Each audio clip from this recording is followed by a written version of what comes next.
Hello, everybody, and welcome back from your kind of short break. It's my absolute pleasure to be able to open this session with you today. It's a parallel session on what Canadian employers are doing around disability planning. I'm really excited about this panel, and I'm going to put it over to my colleague Stephen Irish to be the moderator. So thank you so much for joining us. Thanks, Maureen. And as Maureen mentioned, I'm Stephen Irish. I am the Business Service Manager with INNoVA. INNoVA is an accessible and inclusive consulting firm grounded in leading edge research that is developing solutions to enhance Canadian workplaces. Today, I'm joined by three wonderful panelists: Mark Chapeskie from Electricity HR, Tanya Hickey from Ontario Power Generation, and Tammy Morris from EY. Before we jump too far in, I'm just going to take care of some housekeeping items here, so bear with me because I will be reading off a page. There will be a live Q&A session after the presentation. Following the presentations and the Q&A session, there will be a networking session at 2:05 to 2:25. The networking session is specifically designed as an opportunity for people to join the discussion and share their ideas and thoughts. So we welcome you and encourage you to join the networking session following. To ask a question during the live Q&A. So we will have kind of a fireside chat today with the panelists that will involve a Q&A, but time permitting, there will also be some time at the end for a live Q&A. To ask a question during the live Q&A, please type your question in the Q&A box or chat. The Q&A feature and the chat will be monitored and moderated in the Q&A sessions. You may also raise your hand in Zoom, and the moderator, that's myself, will then unmute you and you can ask your question. So I just wanted to provide a brief overview of the panel before introducing each of our panelists. As Maureen mentioned, the title of our panel is The Disability Agenda and What Canadian Employers Are Doing Around Disability Planning. Employers across Canada are responding to a great need for talent. This session will be presented as a moderated panel and will provide employer and business with the opportunity to share best practices and discuss what they are doing and how they are achieving it with regards to disability planning, including both successes and areas for development.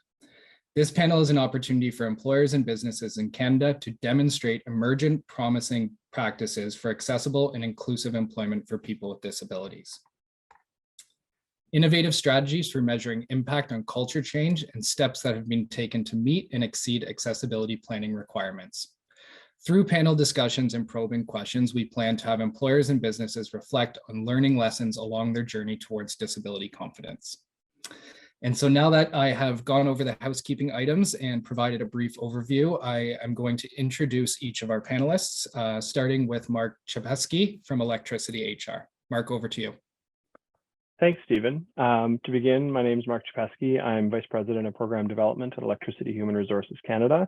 I am a white male, I have a beard, blue eyes, and I'm wearing a light blue collared shirt, and my background is blurred. There was a time I would have said I had a high forehead line, but if I'm honest with myself, it's generally male pattern baldness. So as an organization, Electricity Human Resources Canada, or EHRC for short, we do fundamentally labor market planning for Canada's electricity industry. So we figure out how many people are doing what in the industry, and do we have enough of them? And if not, what do we do about it, and design programs to respond to that need? So we translate the research into actionable objectives. So some of those include, for example, reaching into labor markets that perhaps the industry hasn't been particularly good at reaching into before. One of those labor markets, of course, being those of individuals who have disabilities. As an intro, I think I'll probably leave it there for now, but I will hand over the floor to the next person. Thanks, Mark. It's Stephen speaking here. Our next panelist is Tanya Hickey. Tanya is joining us from Ontario Power Generation. And Tanya, I'll pass it over to you. Thanks, Stephen. It's Tanya Hickey here. I'm a Senior Manager of Health and Safety Strategies at Ontario Power Generation. Ontario Power Generation is one of the larger generators of electricity in North America. We strive to provide clean energy for all of the Ontarians, And my role at OPG is a lot of the disability management programs, as well as the wellness strategy. And my involvement with the ED&I piece is with accommodations, inclusions, and trying to soften language and making sure we have supports that are inclusive to everybody as well.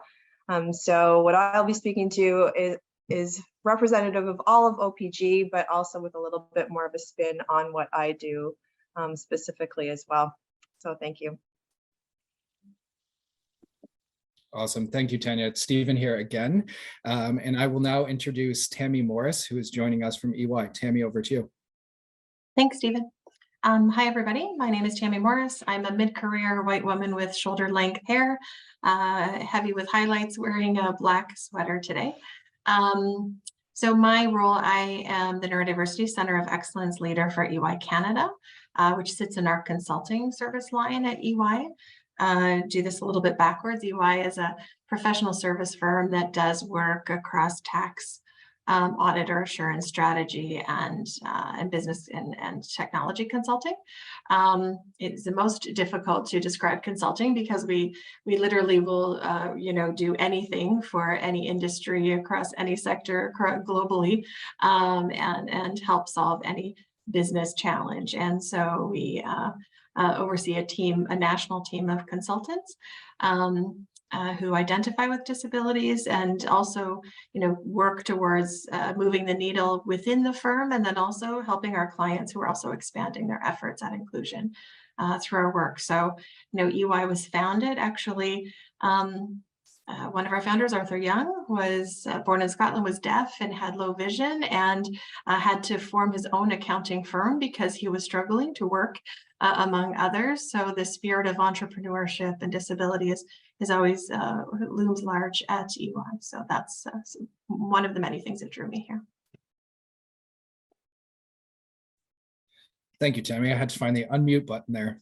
So thanks all the panelists for their introductions. Like I said off the start, today we're going to be doing a bit of a fireside chat. We'll have a Q&A session with the panelists. So we have some prepared questions today. And hopefully we'll have some exciting and engaging conversation. And then obviously, time permitting, we'll also open it up to the live Q&A prior to the networking event. So I will get it started with the first question. And, really leaving it open to any panelists to respond here. But what is your organization, or better put, organizations, doing around planning for disability inclusion, including strategic initiatives and activities? Stephen, I can start, I guess.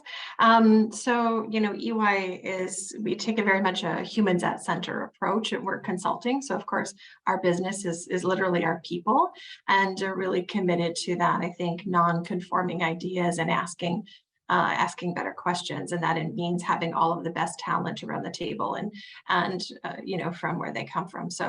So what drew me, of course, to EY was the commitment 8 years ago to expand neurodiversity and make sure that we were infusing neurodivergent professionals into the firm. We know that they're there, of course, but making intentional efforts towards greater inclusion. Obviously, we have 8 professional networks within the firm to supporting diversity and inclusion, and but also I think support through the disability community through procurement and supplies. So sponsoring members of the Indigenous and Women's Supply Council of Canada, the Canadian Association of Minority Suppliers, et cetera, to make sure that, as well as supporting entrepreneurs with disabilities, so inside and outside the firm. So I think, we've committed to helping our clients, looking at what we're doing internally. We have a pretty public commitment to digital accessibility globally within the firm, and then wherever we can help in government and supporting nonprofit and community efforts as well, knowing we do have a talent process and program that we're really proud of, but we can't hire everybody, so looking at wherever we can help. I can jump in too, Stephen. So as a national not-for-profit organization, EHRC is actually a fairly small team as an organization. However, we partner with industry, so employers, unions, and post-secondary institutions to bring our sort of mission to life. So as an organization that specializes in labor market planning, one of the things we started doing, and this probably dates back almost 15 years, is tracking EDI, so equity, diversity, and inclusion in the workforce, and specifically, do we have a diverse workforce? And the truth of the matter is, in Canada's electricity industry, as Tanya is probably aware, is not particularly diverse presently, and hasn't been for its history. However, one of the things that EHRC has been working on with our partner organizations, and again, representing over 100,000 workers across Canada, is our leadership accord on diversity, equity, and inclusion. So the idea behind the accord was actually to have individual organizations, regardless of what their status is. So if they're employers, unions, post-secondary institutions, increasingly we've seen municipalities sign on, and organizations outside of our core industry sign on as well. But fundamentally, the idea is benchmark yourself. So senior leadership signs on, so CEO level, just to get that level of commitment, because without that level of commitment, you might not see action. But then the next step within 60 days is to benchmark yourself. So how am I doing at the senior leadership team level? How am I doing at the management team level? How am I doing at the supervisory level? How am I doing at the frontline level with regard to people with disabilities, newcomers to Canada, Black and racialized Canadians, Indigenous people, and so on and so forth, but at each level. And then as part of the accord, make commitments for change over the course of the next 2 years. And we didn't want to set it too close, like 1 year, because some of our organizations are fairly big. So it's like turning the Titanic. It takes time to change policies, procedures, and that sort of thing. So 2 years was established very, very critically. And what we did then is we asked them to come back and remeasure. So how are you doing against what you said you were going to do 2 years ago, basically, and then so on and so forth every 2 years, basically. So the accord is sort of one of the signature pieces that we put together. Coming out of the accord, as a result of feedback from industry, from folks that had signed on, signatories, one of the things that we were often asked was, okay, so I've signed on to the accord, I really want to make change, but I don't know what to do next. And so we've actually come up with a series of tools and resources to assist organizations in their DEI journey. So one is Illuminate Opportunity. It's a toolkit of essentially best practices and resources that organizations can take and make their own in order to make change in their respective organizations. And we've done that for very specific groups. And one of those groups actually that we're currently updating in partnership with CCRW is our Disability at Work toolkit. And enabling change, essentially. And one of the reasons for that is obviously updates to the ACA, the Accessible Canada Act, and of course, just ensuring we're still in alignment with the Ontario Accessibility for Disabilities Act. But the ACA is critical for us because obviously nuclear is a federally regulated industry. And so as such, we have to make sure that nuclear is in compliance as part of the sector. I have lots more to talk about, but I'll leave it at that for now. Thanks, Mark. And thanks, Tammy. Tanya, anything that you want to add to that one, or are we okay to move to the next question? I think we can go ahead and move to the next question. I think we'll touch on what I want to say. Yeah, no worries, no worries. So my next question for the panelists today is, have your organizations made any equity, diversity, and inclusion commitments? If so, do these commitments include people with disabilities specifically, or is disability inclusion woven through other EDI efforts? So I'll start, Stephen. It's Tanya, and I'm going to apologize. I forgot to mention that I am a middle-aged, maybe close, very middle-aged white woman with long blonde hair, shoulder length, wearing a red shirt with a black blazer, and feeling under the weather today. So grateful that we're online today. So to answer that question, OPG did a huge commitment in 2021 where they conducted an extensive ESR review, so employment systems review. From that They've identified that in 2023, they want to be one of Canada's leading ED&I employers, as well as by 2030 to be a global leader in ED&I. So from this review, they did a 10-year strategy for ED&I commitments. They did focus groups and surveys throughout the ESR and hired an external consultant who specializes in ESR reviews to ensure that they had a very fulsome review of all of the areas, particularly around inclusion of individuals with disabilities. From there, we developed the ED&I strategy over 10 years that will include other things like all areas of ED&I, so minorities, racialized groups, Indigenous groups, women, and so forth. There's 4 buckets of areas, so foundation, people, connection, and community, with 15 priorities. Some of the high-level initiatives include ensure our executive leadership team is visible and our ED&I champions, and this includes supporting our employee resource groups, which we do have ones for the various groups. So we've got one for the Abilities Alliance, Black women, LGBTQ+, as well as Indigenous groups.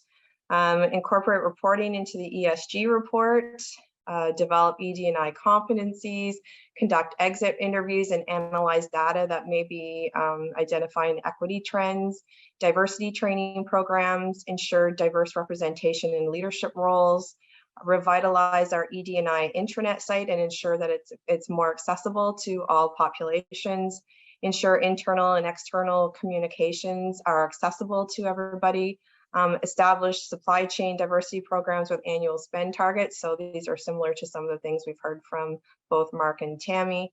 Using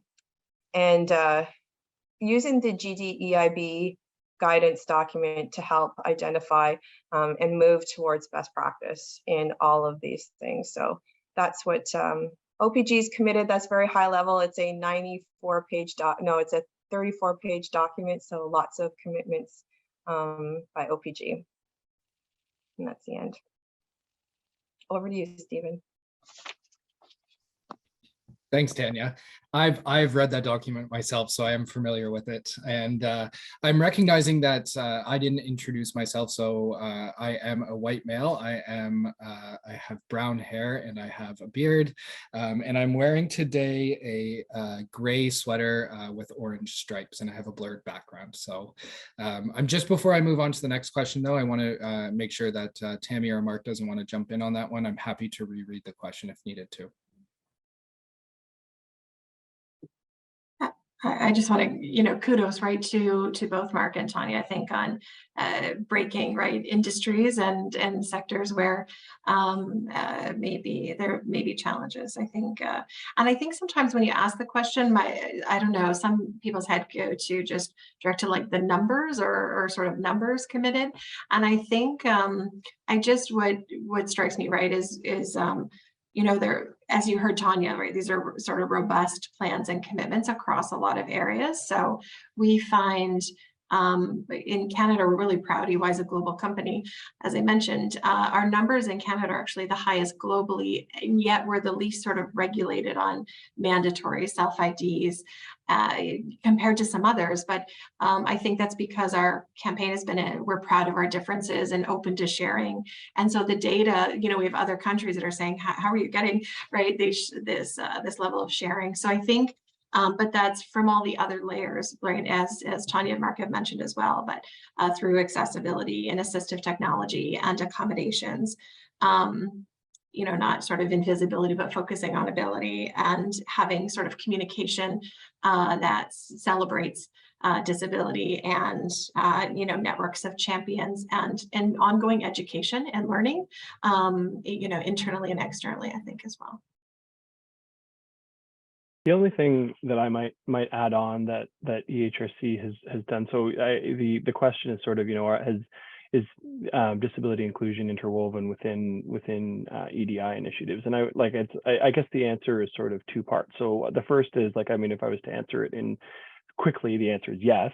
It's interwoven into broader EDI initiatives. But I think one of the elements that's important to remember is if we're going to be conscientious about engaging with any diverse group, there are unique circumstances to each group that we engage with, and we have to be conscientious about how we respond to those needs, basically.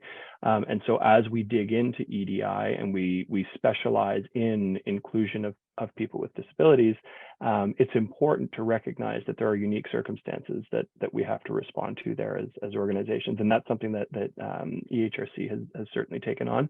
One of the things, and Tammy, thanks for bringing it up, the reference to self-reporting. One of the things for our industry that we know is people chronically underreport. And that is something that is, I would say, still a work in progress. One of the things that EHRC is going to be piloting with CCRW over the course of the next 6 months is actually this idea of a safe third space reporting tool where an individual can self-report, but not to their organization. So the organization shares the link to an external survey. They can choose to self-report or not. And then we actually have some more reasonable data than we would get if we were asking our employers for that same information, because employer information is only as good as that which was reported to them, assuming they asked it. And so I happen to know the number off the top of my head, and if we were to ask employers across Canada today how many people with disabilities have self-reported, it's 3%. But I know that the number is far higher than that, in just anecdotally speaking to folks at different organizations and companies. So we're testing something out. Admittedly, it's a bit of a pilot to see how it goes. But the idea being that individuals know that it's a safe space. They don't have to worry about repercussions. Their employer will never know necessarily unless they choose to disclose that information, obviously. And the idea is that we can then report that in aggregate on behalf of the industry to say, look, these are some of the things you should be considering if you as part of your disability and inclusion strategy, basically. Great, thanks, Mark. It's Stephen here. And so my next question for the panelists is, what are some best or promising practices you can share for accessible and inclusive employment for people with disabilities, including what has worked really well? I mean, I just came off of a bit of a piece on reporting.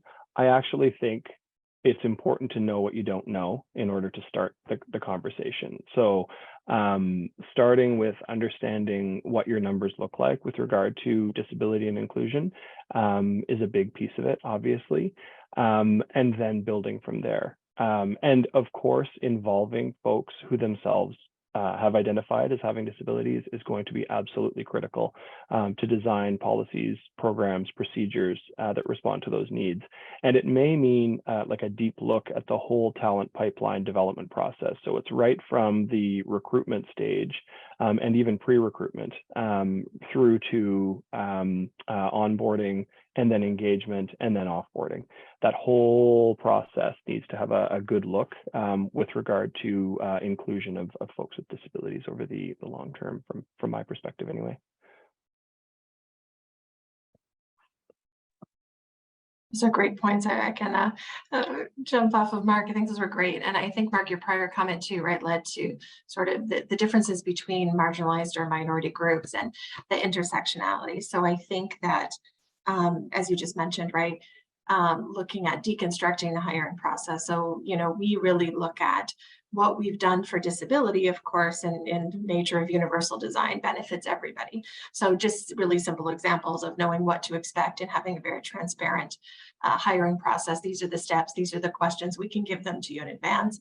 Obviously, that may help a person with disability population or some thereof. It also may help a newcomer to Canada who, you know, English is not their first language, et cetera. So it, you know, that inclusive hiring process for all, and it really addresses that intersectionality. And so, you know, amongst our team, and I think important for people to know, right? We just, given the reporting, we just need to know that people are there with the underreporting and just behave as such and move forward looking for that input and those voices.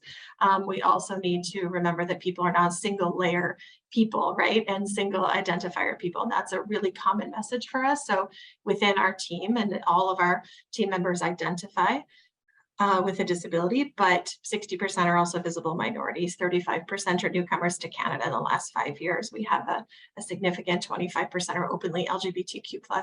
And so those layers and what may influence of what may be the bigger challenge or obstacle differs by person and by situation. It's Tanya here. I could add to that as well. One of the things that has worked extremely well at OPG are the employee resource groups. I think having that peer support and that peer network has really driven the stigma around having disabilities and inclusion and so forth a lot lower than where it has been before. In the last 5 years, I've definitely seen an evolution on where we are today. They're very involved, and that level of involvement is helping educate the employees. So for example, International Day of Disabilities is coming up this weekend. So they're doing a presentation on their own to educate employees on what resources are available and talking about their own personal stories and experiences. And that helps kind of shed some light on what's available for our employees. It may encourage them to come forward.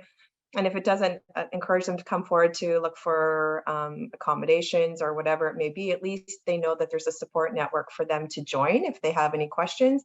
I know the resource group has also implemented a lot of change. So for example, OPG has 4 different benefits groups, Society and PW, which are union, and then 2 management groups. And one of the newer management groups had very poor psychological benefits compared to the other 3 groups. And that group brought it up as a concern, and they explained the barriers that it brought to them in their recovery. And the executive team listened, and they had the amount for the psychological benefits changed to be the equivalent to the other groups. So they have a very strong voice, and it's definitely making a difference at OPG. That's a great example, Tanya, of the ERGs. We've heard that from other organizations that have set them up. And one of the core principles behind it is peers supporting peers. And for larger organizations, they work really well. One of the things I would just add on to that is for smaller organizations, sometimes just being able to connect with a mentor or someone similar to yourself is like having some sort of a mentorship program set up. EHRC actually set up Mentor Junction. It's a tool, it's online, anybody can access it for the industry. And people can self-identify as having a disability either as a mentor or as a mentee, and you can connect with someone on that basis, as well as obviously a number of other criteria. So could be an engineer, could be a technician technologist, could have went to the same school, whatever it happens to be. But one of the criteria that you could connect with someone on and that we've seen some success with is having a disability, basically. So mentorship, I think, is really important in developing policies and practices. And just because the question is very like, what are some specific examples? Some of the things that we've seen that have worked really well is organizations taking a really deep look at job descriptions. So is this job description actually inclusive? Do we require a driver's license for this role? Just as a very specific example. And one of the things we found is sometimes that's not the case. They don't need it. Maybe that was true 20 years ago, but it may no longer be the case. And that one line, that driver's license, you could be excluding a whole pile of people who've chosen to self-select out just because you've made one of the criteria, the mandatory criteria, driver's license. Another really good example, and this is more if an organization is looking at neurodiverse candidates in particular, what are we getting out of the job interview? Should we perhaps change like how we assess a candidate? Is the job interview actually required? There are a number of organizations that if they're looking to engage with neurodiverse candidates for skill sets that perhaps don't come through or don't shine through in a job interview, they'll set up some sort of skills assessment instead, because that better aligns with the role anyway. And so that's another way, as you're looking at the recruitment and the whole recruitment process, basically, to be more inclusive of folks from different backgrounds. That's great. Mark, I love it. Of course, that's what, EY methodology is deconstructing and throwing that behavioral interview right out the window. So it's a very kind of gradual get to know you process. And we learn so much more through competency assessments, through teaming exercises, through a gradual sort of two-way street, right? We have to remember we're looking at talented folks, and they're evaluating employers as well. And so they're looking at how you communicate the messaging and how accessible you are through the process. So I think, setting up context where they can get exposed to other employees within the organization as well allows that bit of comfort coming on. And it ultimately actually saves a lot of time because it makes onboarding easier. It makes the alignment and the fit much better than those quick behavioral interviews and et cetera. So I think that is great. And again, right, you mentioned we're talking about things that don't cost a lot, right? Mentorship is free. We have EY buddies. Everybody at the firm has a buddy, as well as some technical mentors. So those are things that anybody can do. And also, it also draws out our existing or experienced staff who are also persons with disabilities who are looking to give back to as well as family members and other allies as well, who want to share their experiential knowledge and strategies as well with incoming folks. So it provides those opportunities as well. Awesome. Thanks, everyone. I'm over here nodding my head because I think there was some really great points brought up there. And, a really good segue to our next question based upon some of the examples that were given there. And do you see aspects of your organizational culture as contributing to your success? And in what ways has the organization made it more comfortable for people with disabilities to disclose their needs in the workplace?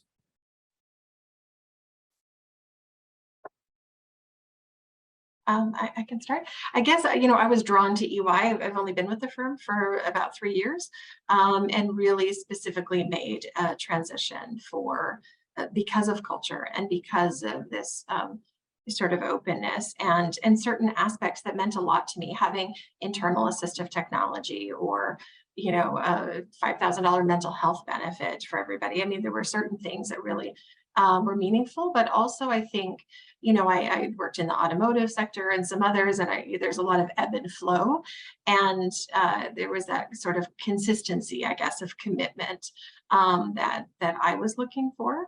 I think, we obviously have a very diverse team, my team.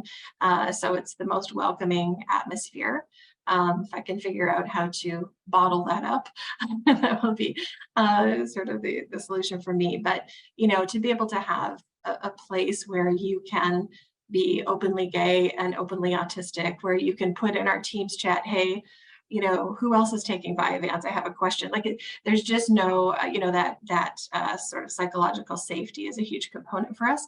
I will say that the circles of that, right? We're still working on the circles of that. So we have very, sort of sense of psychological safety within a team, within EY, and then it sort of broadens out within EY globally and then out in the community. And then of course, the very scariest place, the internet. So I think, continuing to grow those circles of safety is an ongoing goal.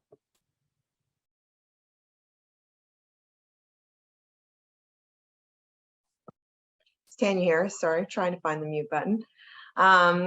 So I did mention the ERGs, there's a big component of OPG that would align with this, but also we do engagement surveys. It's an opportunity for employees to express any concerns that they have in an anonymous fashion so that we can look to better our environment and our culture. The other thing is we've got ED&I groups across all of our organizations, so OPGs across all of Ontario. We've got several different work centers, some that are small and some that are quite large. So like a small hydro station versus a large nuclear facility like Darlington or Pickering. But we have ED&I champions at each of the locations, and they are very active in the work centers and do a lot of events to encourage participation in various events. And I think their openness helps to have an environment of inclusion and so forth, and to also be somebody to go to if they're experiencing an issue within the workplace that is a safe place and be brought forward. So that would be something I would add. I think one of the other elements that's probably important to consider, something that we've been looking at EHRC a little bit too, is leadership's buy-in and demonstrated buy-in to disability inclusion policies. People who see that, like see their leaders standing on stage and saying, this is something that's important to me, and this is what we're going to do. And I'm open to feedback. That's the other key piece. So to psychological safety is like, you know, as a leader, I'm not perfect. I'm not going to get it right all the time. And so please, you know, share with me if you have feedback, something that can be modified, changed, addressed. I think one of the things, and I know we're probably going to end up talking about COVID at some point or another, but one of the things that we learned from COVID is that we can take an iterative approach to change.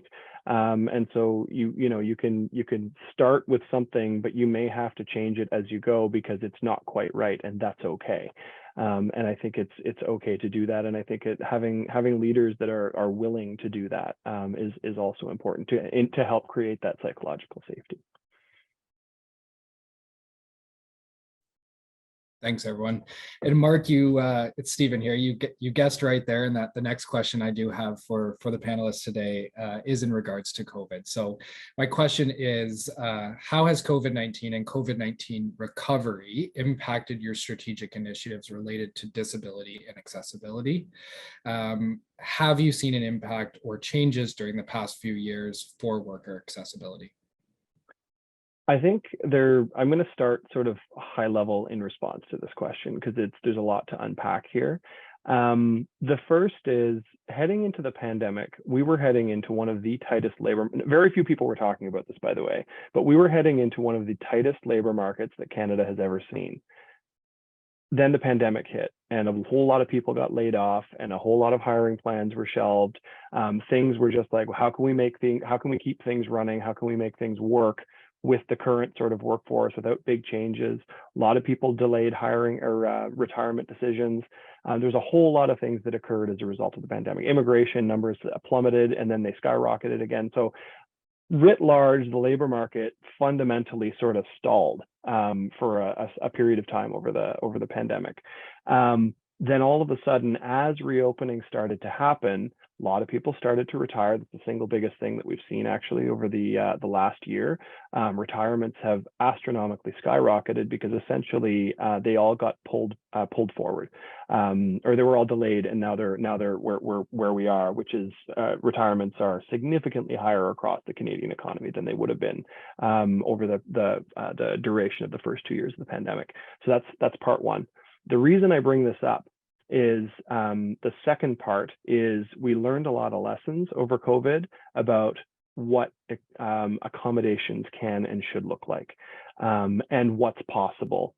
So employers who may have been reticent to allow employees to work full-time from home, or to work more flexible hours, or to work part-time as opposed to full-time, you can imagine where some of these things are going. A lot of those accommodations or flexibilities are things that people with disabilities might require in order to be successful in the workplace.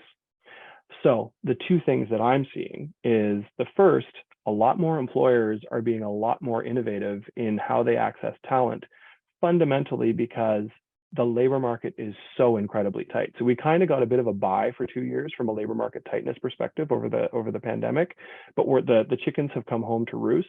There are not enough people for open jobs in Canada anymore. So now we have to figure that out. So people who perhaps have identified as having a disability historically, their unemployment rates and underemployment rates are significantly higher than the rest of the Canadian population.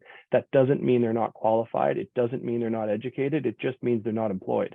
So we need to find ways through flexibility, through accommodation, to get them into the job market, because they're part of the solution. They're not the whole solution, but they're certainly part of the solution that we're to some of the challenges that we're facing. And COVID-19 has allowed us to see that some of those things, some of those flexibility measures that we put in place for 2 years, those can actually work to support people with disabilities specifically in entering the labor market. And because the labor market is so tight, we're actually starting to see employers make innovative decisions as to how they include and accommodate over the long term. So this is something I'm passionate about, obviously, as you can tell, but I think it's if you're in labor markets right now, it's a really fascinating time to be in labor markets because employers are truly making changes that they might not have made even 2 years ago. It's Tanya speaking now, and totally agree with you, Mark.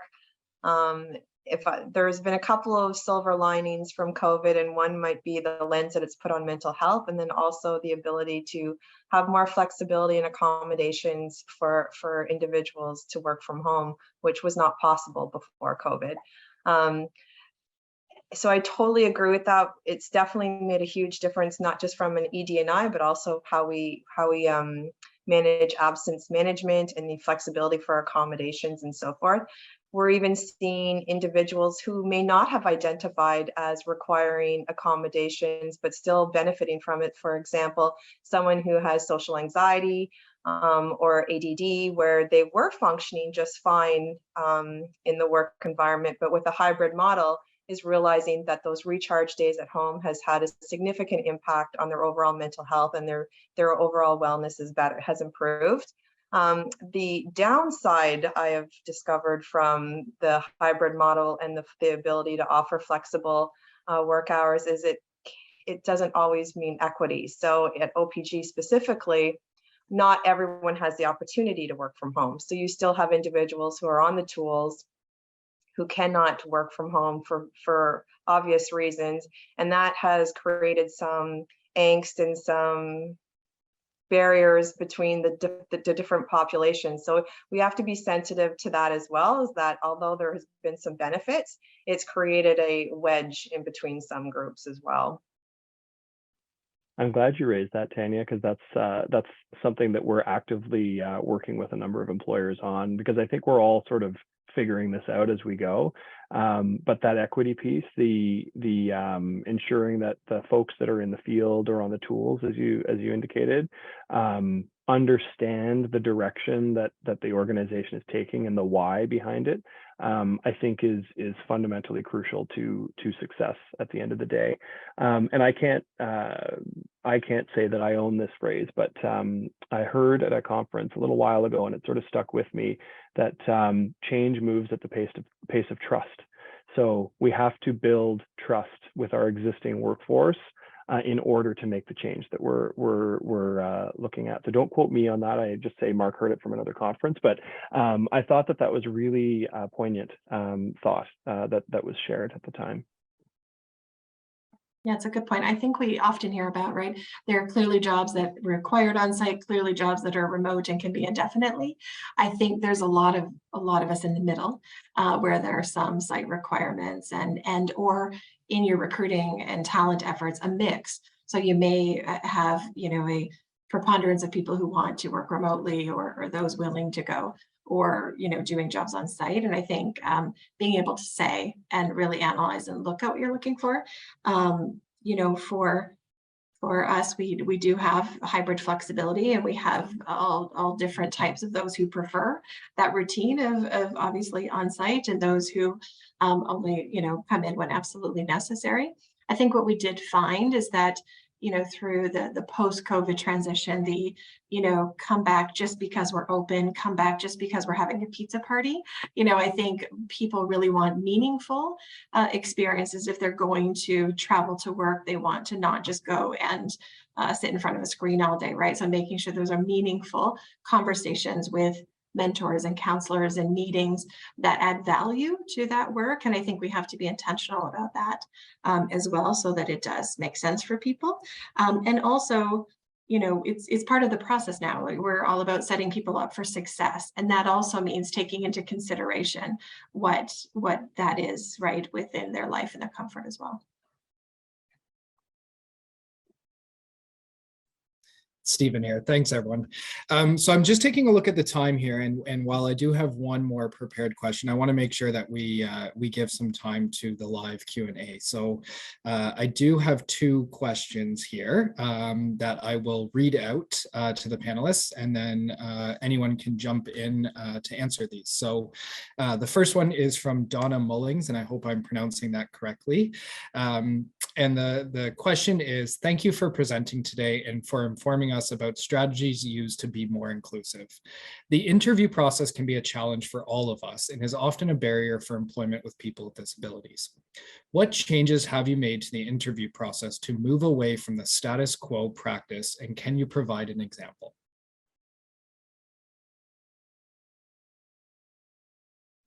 I think one of them we had actually discussed before, which was the idea of just scrapping the interview.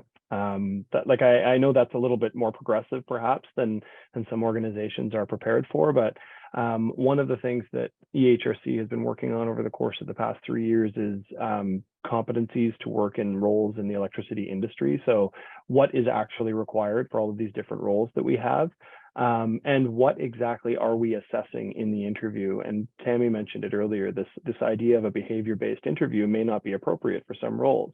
And so in those cases, perhaps we scrap that interview and go a different way. Perhaps it's a more competency-based assessment of some sort that aligns with the recruitment needs of the organization in question.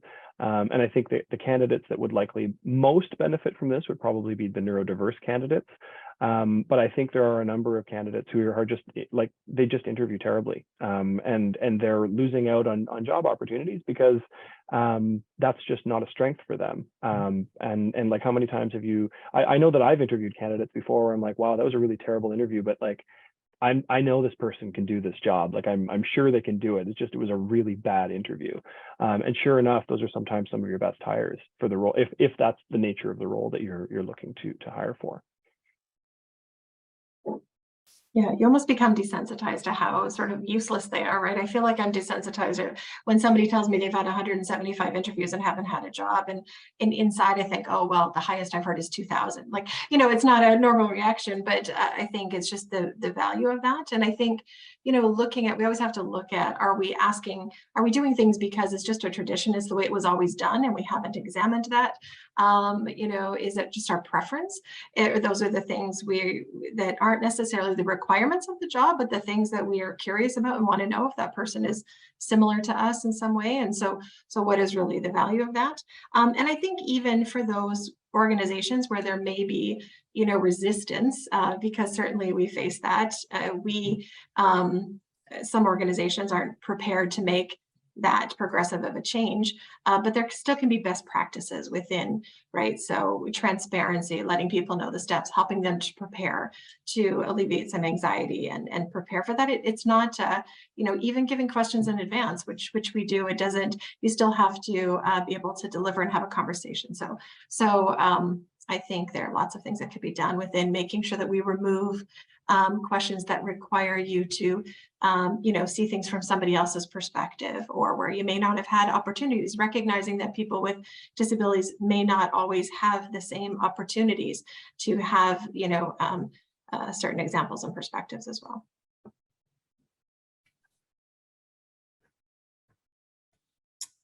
Thank you. So we just have another one come in, but we have one more here, and I'm aware of time. So this question is from Adrian. How do your organizations aim to include people with invisible disabilities and people with episodic disabilities? How do you address instances where the disability isn't as easily labeled or defined?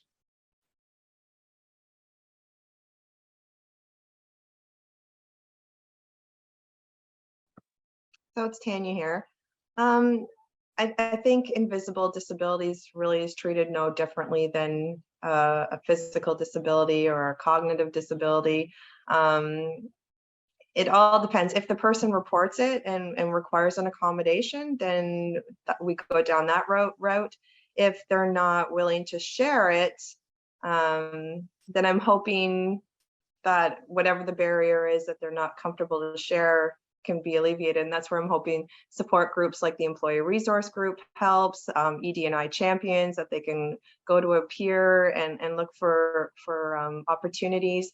But with respect to accommodating in the workplace, it's no different regardless the type of ability that the individual has. If there's an accommodation that needs to be required, it will be identified, and we would work to ensure that the employee is comfortable at the workplace. Yeah, I can add to Tanya. I think that it's again, setting up people for success, or may require some planning. And the accommodation process is a discussion and an agreement with an employee, right? It's not owned by one or the other. So I think going through that together. So we have employees who have MS or seizure disorders, or mental health episodes, right? But if we can help them be successful to put in place safety plans and backup plans and prepare work and have accountability sort of partners and things in the work that they do. So there are things that you can do depending on the role that you have to look at individually, but that's something that an employer and an employee should be able to come together to manage. I think it comes back to creating that safe space, right? Like that psychologically safe space is really important, to be able to really engage with people with disabilities, because a lot of them have essentially been masking for a long time. It's a known thing, and so just for them to be able to come forward and share. I think we haven't spent a lot of time talking about episodic disability, so I think it warrants a little bit of discussion, because that is very different from, like, this is like a known diagnosis, and this is something that we can build an accommodation around. It's like standard, and then we just sort of all get used to it. Episodic disabilities are a little bit different, because it might be something that 6 or 8 months of the year there's no effect. And so, but for the other 6 or the other 4 months of the year, to Tammy's point, we have to come up with a plan as an organization on how to work with that. And I think, again, that's where it comes down to feeling psychologically safe to work with your employer, to work with your manager. And that's the other thing I think we haven't spent a lot of time talking about, is a lot of this will probably be training and sensitivity training specifically for the management team, because many of them are just unprepared to work with different people from different demographic groups, specifically people with disabilities, and so they need to be appropriately trained in order to support the teams who may be more inclusive in the future of people with disabilities, for example. It's Tanya here, and that's a good point, Mark, about the training. I just was reading a report about 75% of employees don't like to admit that they have a disability, but yet 76% of us would say we were more than willing to help somebody to accommodate them and support them. So for the most part, most people are willing to help, and it's a lot of education and training individuals so that they're aware of what the circumstances are, so that they can be better. As long as they feel equipped to be able to handle any situation, most people are very empathetic.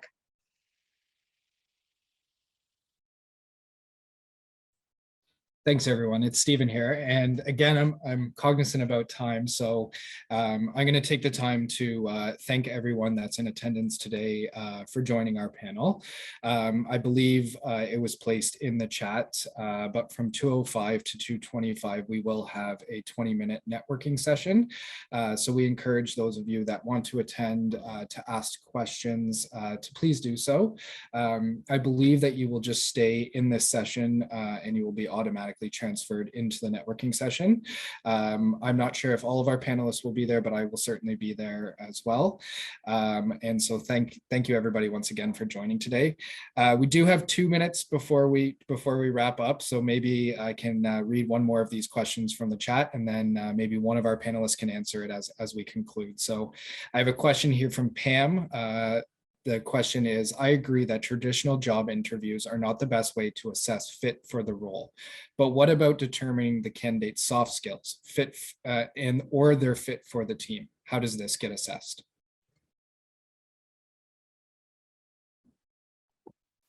I mean, I can share, we use a variety of teaming exercises. So we're actually, given problems, some silly, some, projects and assigned in groups to see. We're consulting, everything we do is in a team, nobody works alone. So we're really looking at, and that includes, existing employees facilitating as well as other candidates as well. And that it really gets us at how people work together. So I think it's really just not, as Mark said, many folks are not their best salesmen. And so we're really looking at how do you actually work with people, and how to, we know within groups and within teams, some people it really helps us to find out, right, who will take leadership, who will offer to be a note taker, who will, be that worker bee within a group. It really helps us kind of identify some of those styles as well. I think that's a great point, Tammy. And I think one of the things that sometimes employers grapple with is like, this is just not something I've ever done before. Like if I want to understand teamwork, like interpersonal skills, and I want to understand problem solving, I need to bring them in for a job interview. But that's not necessarily the case. In fact, if that's the competency you want to assess, maybe, to Tammy's point, the better way to assess it is to one of two ways. Actually, it depends on how big your candidate pool is. But if you have a small candidate pool, you might have the person come in with 2 or 3 members of your existing team and solve a problem together and see how they work together. Or it's also okay to have 3 or 4 candidates work together to solve a problem in like an interview kind of setting, for lack of a better word, because I think there's this. In some organizations, there's this idea that candidates should just never meet each other. And I don't know that that necessarily has to be the case. And so again, it goes back to what Tammy was saying before. Let's deconstruct some of the ideas, like these preconceived notions that we have, and determine, is this required or is it not? And why is it that we don't allow candidates to meet each other? Does that have to be the case? Maybe we should be allowing candidates. I mean, there's a good chance if you've got an open recruitment and you're going to hire 15 people, they may end up ultimately working together anyway. So why not see how they work together in a sort of an assessed format, basically? Yeah. And to be honest, again, it's another thing that helps with the onboarding process. So we tend to hire in cohorts, not all the time, but most of the time. And we have people that have spent some time together through those hiring events who know many members of our existing team. So when they come, they already have 10 friends, right, on the team that they've spent some time with and got to know with, and they connect after on Discord, and they already have a relationship that makes it so much easier. And I think, even at EY, there's sometimes we can do things that are, in theory, assessing a case presentation, or we're really looking heavy duty at sort of more of a competitive nature. It's not about sort of preparation or what you can put together at home, but we really want to see how you work and how you work together, how you put things together. And that helps in a more relaxed, casual environment, actually. Awesome. Thanks, everyone. And once again, thank you for everybody in attendance. And I'd like to give a special thank you to our 3 wonderful panelists today. I think we had a great conversation. Some really great points were made. And I think everybody in attendance certainly appreciated your perspective. So thank you, everyone.